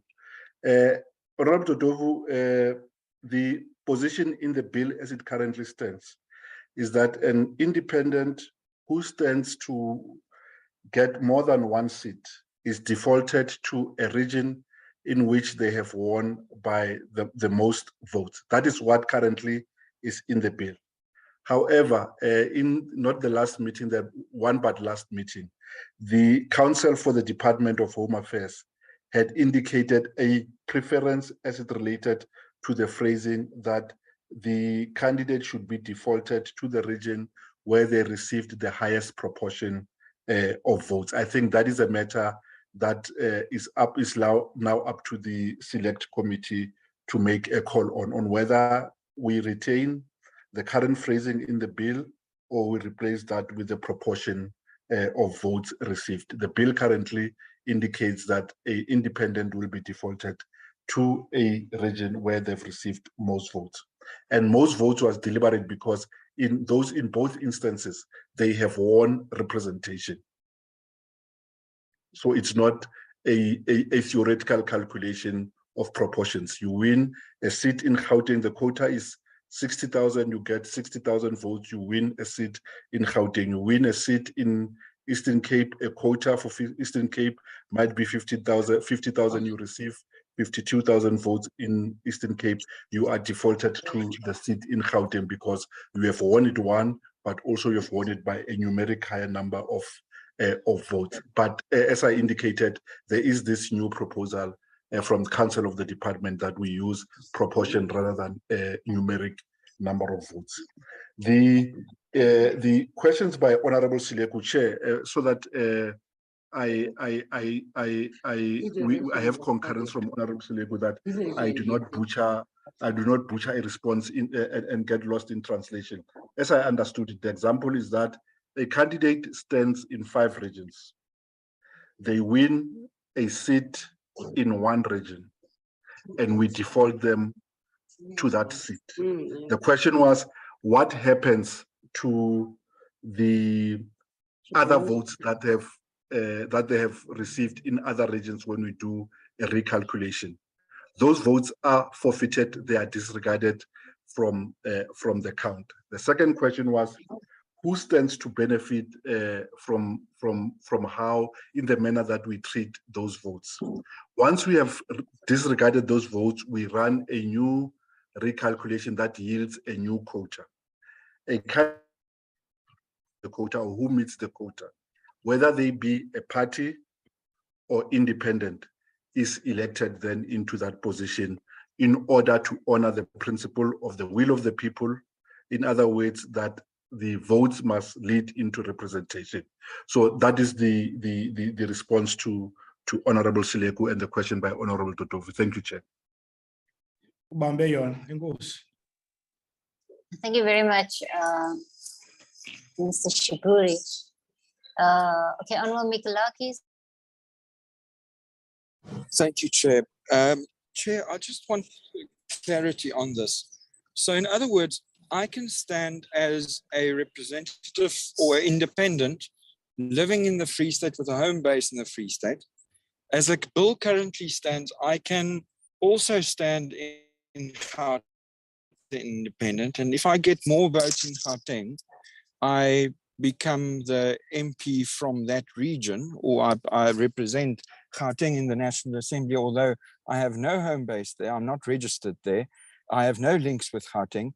Simply by standing in more than one province, I can get elected there, and I can be elected to represent a province with which I have absolutely no link at all. Do I understand that correctly? Thank you very much, Honorable Mikalakis. Mr. Shiburi? Indeed, it is so, Chair, but it is there is a rationale to it, because in terms of the Constitution says a person who is eligible to stand to vote for an election of the National Assembly is eligible to stand for that house. So limiting the person to one region may be limiting and restricting their constitutional rights in an unfair manner. So that's the rationale why a person may contest in a region in which they are not ordinarily resident. Chair, I have a follow-up, if I may. Sorry, please continue, Mr. Mikalakis. Thank you very much, Chair. Chair, my argument to this would be that no one is being limited from standing in the National Assembly completely. The limitation is absolutely reasonable if they're only limited to their own province, because that same limitation applies to the rest of us. So, I mean, to require from a person to stand in the province, or at least to be registered to vote in the province where they are standing, I don't think is an unreasonable limitation. Unreasonable limitation would be to bar them completely from standing for the National Assembly. That's not the case. This is a reasonable limit to say that if you stand for the National Assembly, that you must do so where you are registered to vote and where your home base is. So that would be my counter argument to that the limitation is not reasonable, is not unreasonable.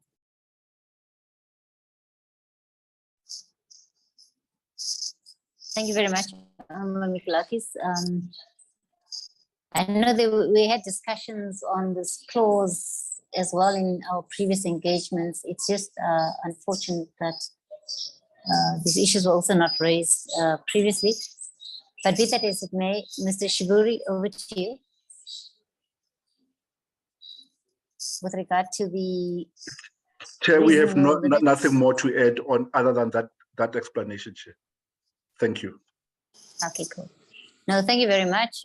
I think that is also another clause within the bill as it stands. Okay. Just in terms of the proposal with regard to the vacancies in seat, I think honourable members, Honourable, was it Maleka, proposed that we support that clause or support that amendment. I want to see if there are any other members that are in support of that amendment, of that proposal to amend. Honourable Chair. Thank you, Honourable Zadovu. Chair. Any Honourable Mikulakis? Chair, I just want some clarity. Are we considering the amendments now, or are we going to go through the bill after the deliberations clause by clause? We're considering the amendments as they came out of our engagements in the last meeting. We have already dealt with various aspects of the bill, Honourable Mikulakis. Do you want to put something on the table? You are welcome to do that as well. Well, Chairperson, I just think it would help us to be able to see the wording of the new amendments on the screen, if that's possible.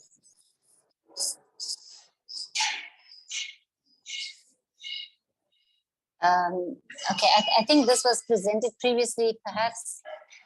I don't know about whether they have that ability to do it now. Maybe I propose that we get those as well. But I don't know, Mr. Shiburi, let me not, perhaps you have the actual proposals in front of you. And look, there's a broader principle around this amendment, and then there's a whole lot of technical issues or technical or other consequential amendments that come out of this. Honourable Dodovo, can you mute, please? Yes, Honourable Chair. I wanted to, possibly, I don't know whether am I assisting or what, in relation to the question that Honourable Mikulakis is asking. After today's meeting, we conclude what we are doing. Will there be an occasion, I guess, where we are going to look specifically at the whole bill, go through the amendment per the amendment? I think this is what he was asking, whether they are properly placed, properly inserted. Yes, yes, Honourable Dodovo. We will be. There's just Honourable Dango. Yeah. Honourable Dango, are you going to mute? Hello, can you hear me? Yes, I'm muted. I am muted, yeah. No, we can hear you.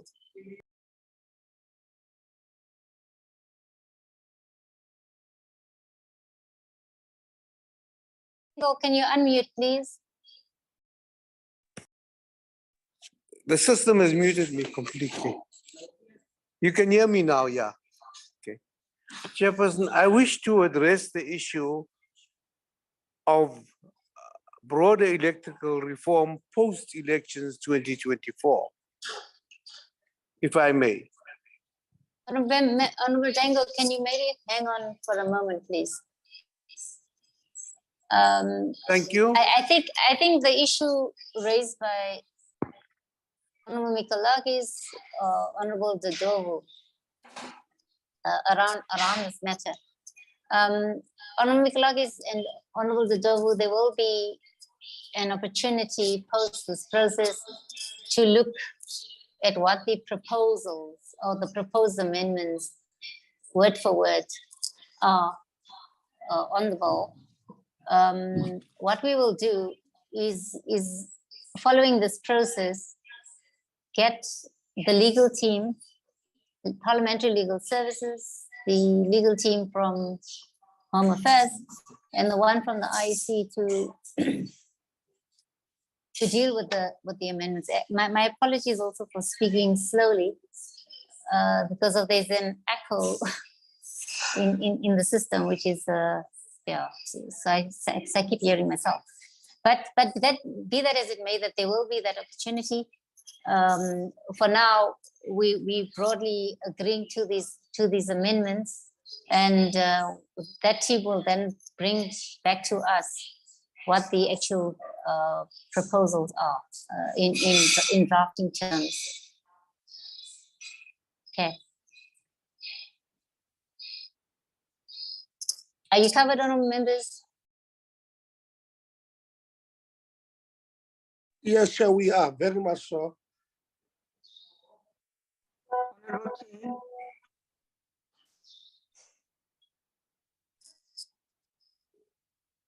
Sure.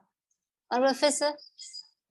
Honorable Chair, sorry, we have problems with connectivity. I want to ask you respectfully, sorry that I just want to open my screen. I just want to ask you at the next meeting, can we go through this Amendment Act, and can we have it before the time so we can study it and go through it line by line? It's impossible to do a thing that we cannot see. No, I understand what you're saying, Honorable Fisher. I think it's what I'm saying will happen, and I'm sure you'll get the document before the next meeting. Okay. Thank you. Okay.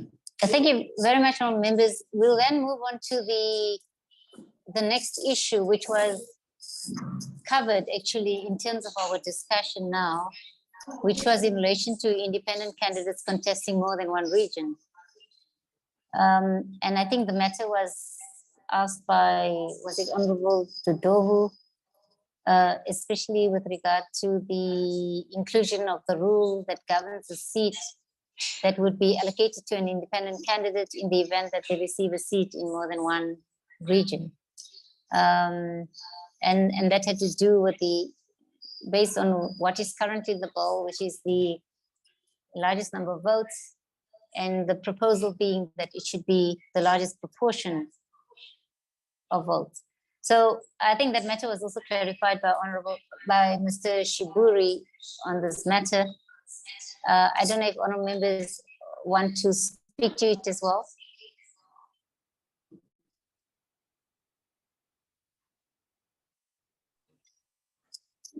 My hand is up, Honorable Chair. Oh, sorry, I don't see. Okay, please continue.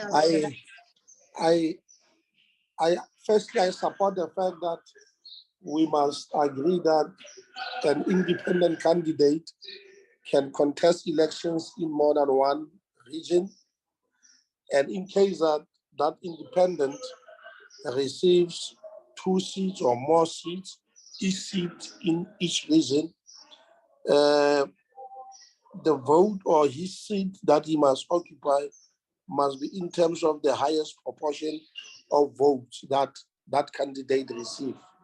It shouldn't be on the basis that it is the greatest number in relation to the number of votes. I want us to agree on that, Honorable Chair. Thanks.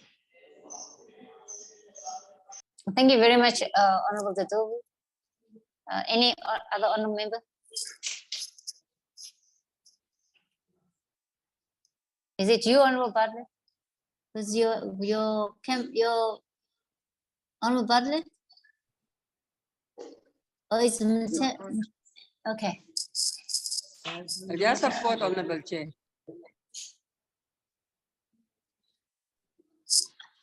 Okay, thank you very much, Honorable Bartlett. Are there any other issues around this? Any other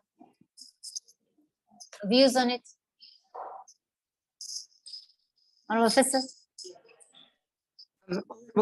For a while, I couldn't hear Honorable Bartlett, so I didn't know what she said.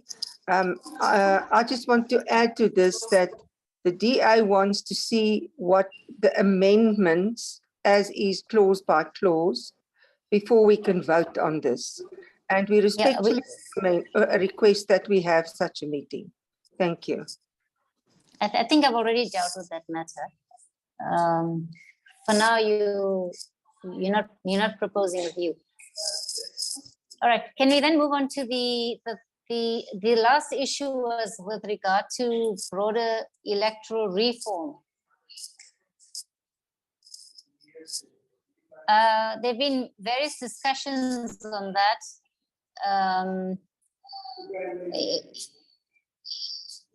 Honorable Dodovu, Honorable Dango. Honorable Dango, please. Please unmute.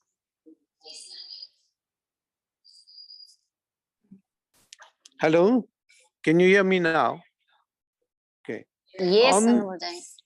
On the broader electoral reform post the 2024 elections, we believe that the views expressed by society on the need to review the electoral system is an important debate, and that we should create an opportunity for South Africans to further discuss on this matter and thus develop consensus on the kind of electoral system that will be suitable for the South African situation.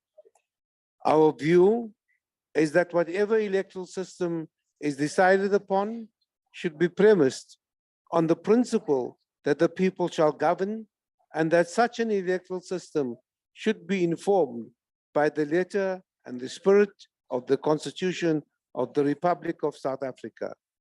The electoral system for South Africa should be fair, inclusive, transparent, and ensure accountability.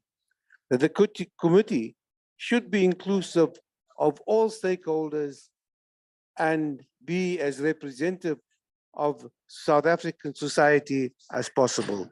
I thank you very much.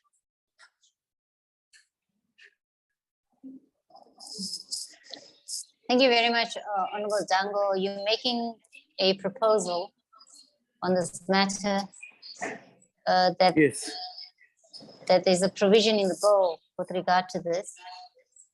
Honorable members, it's open for discussion. It's open for discussion.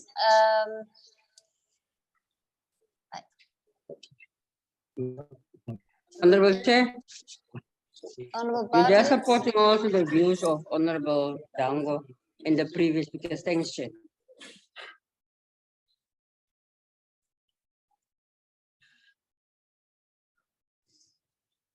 Thank you, Honorable Bartlett. My apologies for the interruption.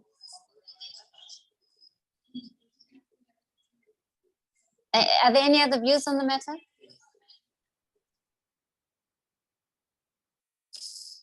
We support, Honorable Chair. Okay. Thank you very much. Any alternative views on it? Okay. Okay, if none, then that exhausts the issues that came out of our previous process. Are there any other matters that honorable members would want to place on the proposed amendments? Honorable, Mr. Njikela from Legal Services, your assistance in this regard, or perhaps just come on in terms of what you want to say. I was raising my hand on a different point. Okay. Maybe I can hold until you wrap up your proceedings so that I can make the suggestion. Okay. No problem. I think if there's no other matter that honorable members wish to raise, my proposal is that in terms of the agreements around these matters, we then get the legal services from the three departments, from the Parliamentary Legal Services, the Department of Home Affairs, as well as the IEC, to then go and deal with these proposals and provide the committee with the proposed amendments for the committee to further deliberate on and consider. I think Mr. Njikela, I'm not sure if you would want to come in now.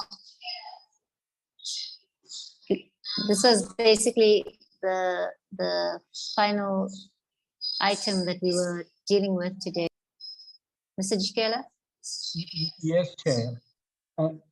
Chairperson, we've been really trying hard to follow the proceedings. And I've been communicating with my colleagues from the legal services. I have not been able to speak to the state law advisor. And for that reason, I want to just make a proposal, Chairperson, just to make the work of the legal team easy. That if the committee staff could send a list of resolutions that have been taken, to a large extent, we've been making our notes. But sometimes it was a bit confusing for us as to what is the decision. That if the committee staff can just send us a list of resolutions by this afternoon, so as to enable the legal team to be able to incorporate this in the draft before the next meeting of the committee, if they could just indulge us in that regard. That is our proposal. I think that is a fair one. We'll ensure that, or the staff of the committee will ensure that you receive the said recommendations or proposals. I think, is there any other issue that members or anybody would like to raise? Okay, if not, then I think we've actually come towards the conclusion of the matters that we wanted to deliberate on. There are no additional matters raised by any member on the platform. We will then reconvene, I think, next week, Monday, to look at the matter of the proposed amendments. With that said, let me also thank the department, or the commission, the Independent Electoral Commission chairperson, and your team for your participation in this meeting and your assistance also in terms of clarifying various matters. The Department of Home Affairs as well, and all honorable members who have made the necessary inputs around the various matters that we discussed today. That said, honorable members, I think this meeting is hereby closed. Thank you very much. Thank you, Chairperson, and thank you to your members. Bye-bye. Thank you.